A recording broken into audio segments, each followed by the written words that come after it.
என்னை தேடும் இறைவனே, உம்மை நாடி வருகிறேன்.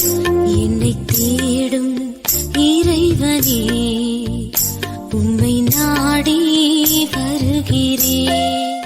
அக்டோபர் 5ஆம் நாள். இன்றைய தியானத்தின் தலைப்பு போல.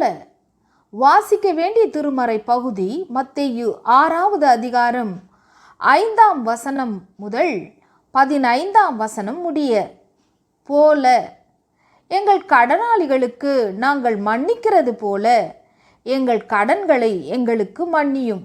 மத்தேயு 6:12.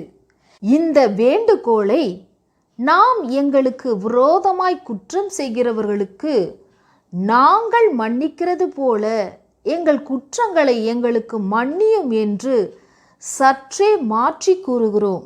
எப்படி சொன்னாலும் சொல்லுகிற அநேகர் தங்களுக்கு தாங்களே ஆக்கினை தேடிக்கொண்டவர்களாவார்கள். நம் குடும்பங்களிலும் உறவுகளிலும் சபையிலும் சமுதாயத்திலும் நமக்கு விரோதமாய் பேசியவர்களையும் குற்றம் செய்தவர்களையும் முற்றிலுமாய் மன்னித்திருக்கிறோமா? மன்னிக்காத பட்சத்தில் இப்படி ஜெபித்தால், எங்கள் குற்றங்களை எங்களுக்கு மன்னியாதேயும் என்று ஜெபிப்பது போலாகும் அல்லவா? இந்த ஜெபத்தில் எத்தனை நீதியும் நேர்மையும் இருக்கிறது!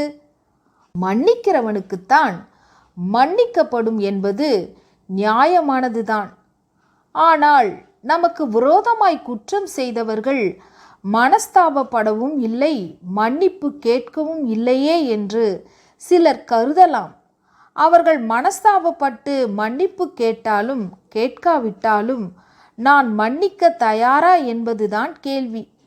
கிறிஸ்து ஏற்கனவே நம் தண்டனைகளை ஏற்று சிலுவையில் மரித்து விட்டதால் நம் குற்றங்களுக்கான பரிகாரம் செய்தாயிற்று.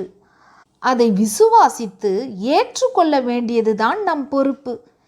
எனவே தேவனை பொறுத்தவரை நம்மை அவர் மன்னித்து விட்டார்.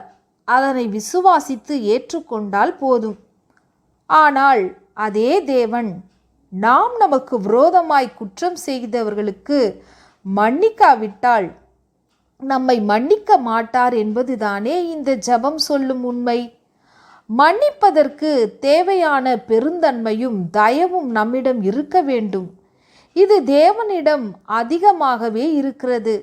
நமக்கு விரோதமாய் குற்றம் செய்தவர்களை ஊரெல்லாம் சொல்லி தூற்றிக்கொண்டு பகை வைராக்கியத்தை பெருமையாய் சொல்லிக்கொண்டு மனித நியாயம் பேசிக்கொண்டு தேவ சந்நிதிக்கு வந்தால் தேவன் நம்மை மன்னிக்க மாட்டார். சிலுவை சுமந்த கிறிஸ்து நம்மோடு பேச வேண்டும். பரிசுத்த ஆவியானவர் நமக்குள் கிரியை செய்ய வேண்டும். எதிராளி எத்தனை தவறுகள் செய்திருந்தாலும் மன்னிக்கவும் மறக்கவும் தக்க தூய்மையான மென்மையான அன்பான உள்ளம் நம்மில் இருக்க வேண்டும்.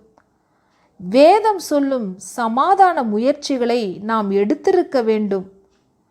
இல்லாவிட்டால் இந்த ஜெபத்தை சொல்லி நம் தலையில் நாமே நெருப்பை கொட்டி கொள்ளக்கூடாது.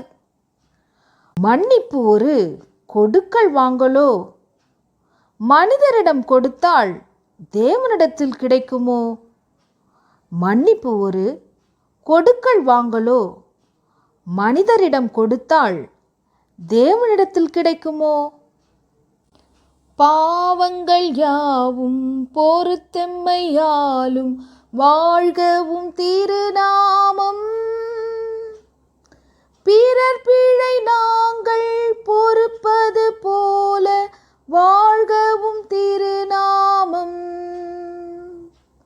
பாவங்கள் யாவும் பொறுத்தெம்மையாலும் வாழ்கவும் திருநாமம்,